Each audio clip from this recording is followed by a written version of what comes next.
à tous et à toutes. Aujourd'hui, je retrouve Katia Quatanea, musicothérapeute clinicienne, pour la chaîne Alzheimer et alors d'Audrey Albert. Vous exercez dans la région de Montpellier depuis une vingtaine d'années. Est-ce que vous pourriez nous dire en quoi consiste votre métier? Alors, être musicothérapeute, c'est proposer un espace d'accompagnement, de prise en soin de la personne en souffrance. On utilise la musique comme médiateur, comme tiers. Par exemple, ça peut être de la musique que l'on va faire écouter, ça peut être aussi de la détente psychomusicale et ça peut être des jeux où on va utiliser un support musical avec, par exemple, des instruments de musique. Donc j'en ai amené quelques-uns. Voilà. Bon, là j'ai amené que des petites percussions, mais on peut utiliser tout ce qui est instruments mélodiques. Moi j'aime bien les petits instruments légers et avec lesquels on peut se déplacer dans la pièce, surtout avec les personnes qui sont âgées, pour lesquelles voilà, c'est un peu lourd. Et je n'utilise pas du tout les instruments qui sont gros comme le piano. Voilà, ça c'est pas... Et je n'utilise pas non plus des instruments qu'on va mettre dans la bouche, comme la flûte, la guimbarde. Voilà, ça c'est simplement une question d'hygiène, tout simplement pour ça. On peut également utiliser tout ce qui est percussion corporelle, parce que notre corps est une caisse de résonance, donc ça peut être...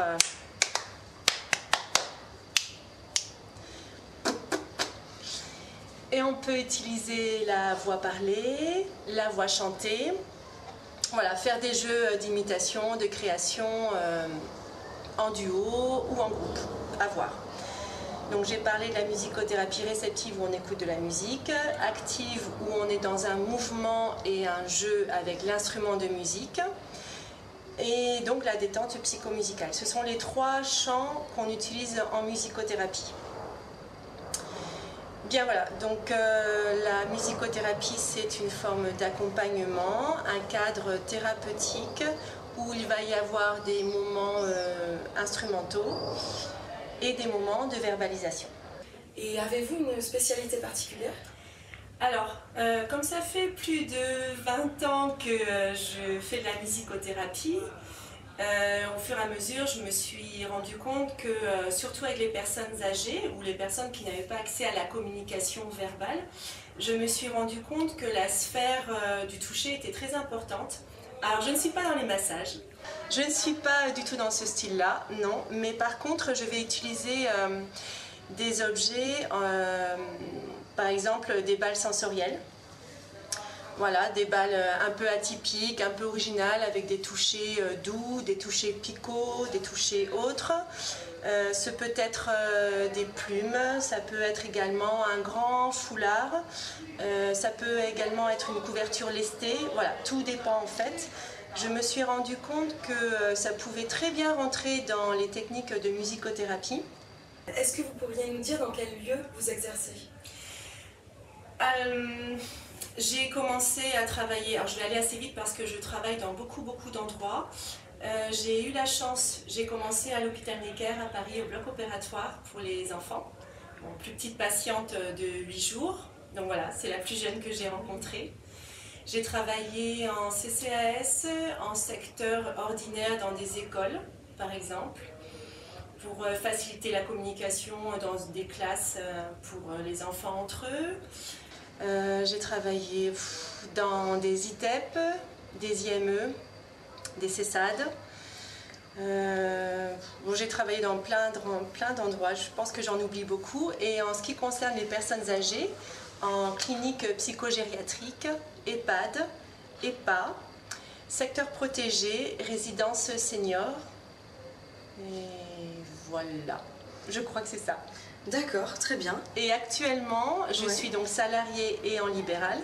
Je travaille en EHPAD et je travaille dans 2 résidences seniors, voilà, dans la région de Montpellier. D'accord. Plus d'autres choses, mais par rapport aux personnes âgées, c'est actuellement ça que... C'est là où je pratique. D'accord, très bien. Mais justement, pour les personnes âgées, que pouvez-vous nous dire de votre travail et plus particulièrement avec les personnes atteintes de la maladie d'Alzheimer? Alors, comme je l'ai dit tout à l'heure, pour les personnes vieillissantes, souvent la sphère de la communication est assez altérée au niveau du lien aux autres. Au départ, je fais un bilan, j'évalue le champ des possibles, les compétences, comment on peut aborder la communication. Et ensuite, je propose soit de l'individuel ou des groupes, jamais de gros groupes. Pour moi, le maximum, c'est 6.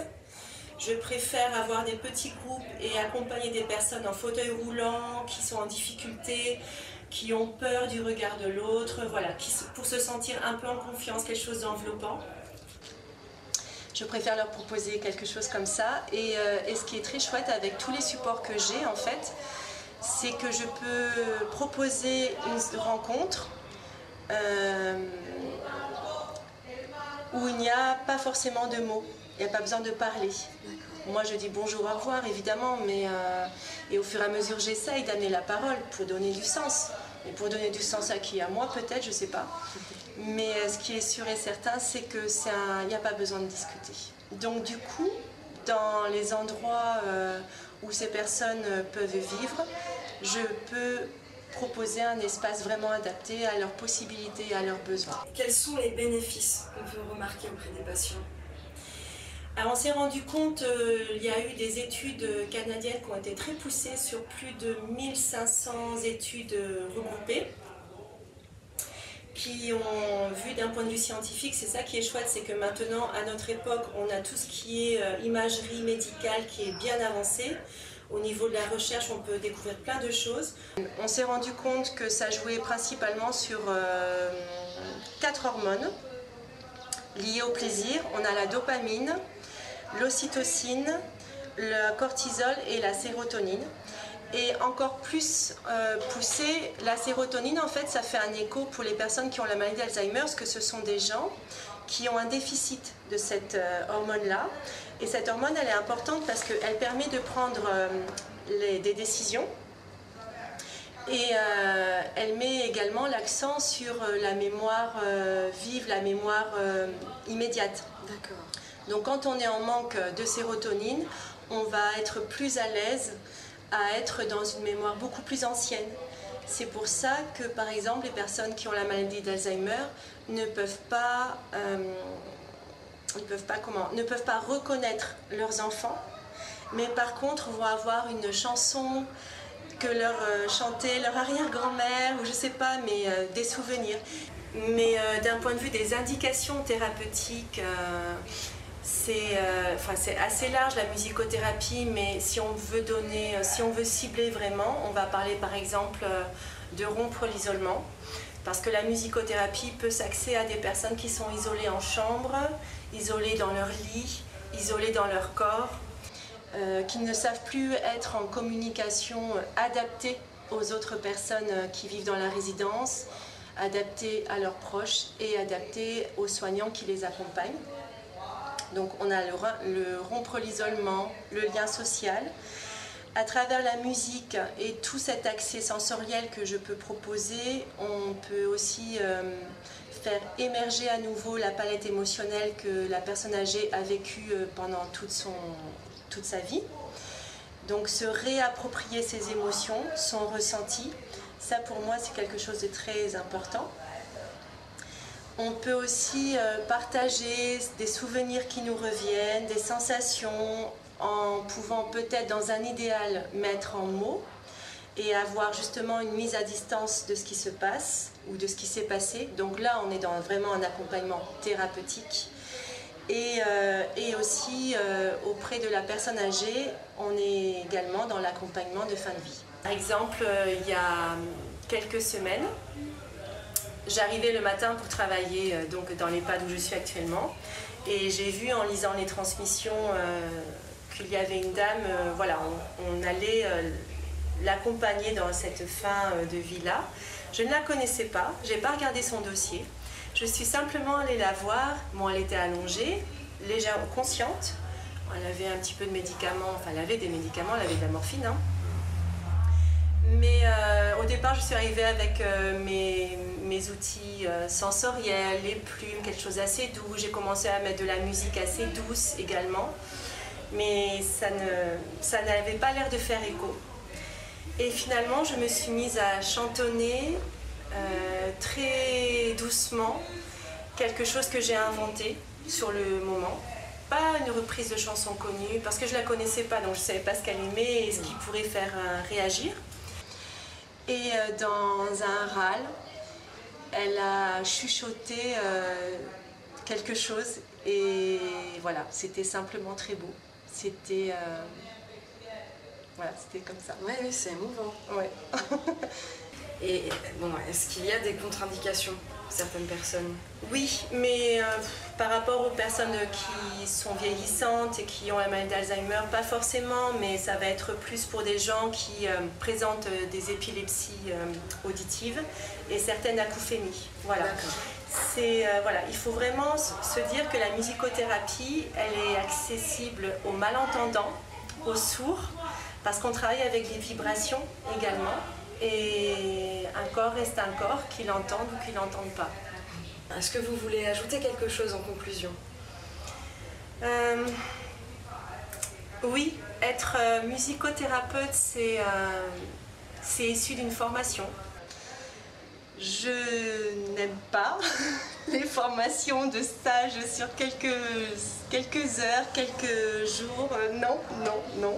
Il y a des écoles bien spécifiques en France. Il y en a en Europe. Nous, en France, on a Montpellier, on a Paris, on a Nantes, on a Bordeaux. Donc voilà, la formation, c'est une base. Et avoir une sensibilité musicale, évidemment, avoir une sensibilité à l'écoute de l'autre et de soi, parce que dans une relation thérapeutique, il y a quand même trois. Il y a nous, le thérapeute. Alors oui, effectivement, on devrait le mettre en deuxième ou en troisième, mais je tiens quand même à le dire que ça vient de nous au départ. On propose quelque chose, donc ça vient du thérapeute. Et il y a le patient. Et après, il y a le tiers. Donc chacun va avoir son propre tiers. Ça peut être l'espace, ça peut être la musique, ça peut être tout ce qu'on veut. Donc la formation est importante. Donc avoir des connaissances, forcément. Être dans une supervision, être supervisé. Alors moi, personnellement, là, en ce moment, je suis supervisée d'un point de vue individuel, mais j'ai également participé à des groupes de psychodrame. Donc ça, c'était vraiment extrêmement riche, avec plein de corps de métiers différents, plein d'écoutes différentes de ce que l'on fait, etc. Et il y a également, ce que je disais tout à l'heure, l'importance du cadre, le lieu, ce qui est proposé, ce qui est repéré et repérable, et le respect, forcément. Voilà. Merci beaucoup, Katia, pour cette interview. Merci, Charlotte. Et vous pourrez retrouver toutes les informations pour contacter Katia Kwatanea en description de cette vidéo. Je vous remercie pour votre attention.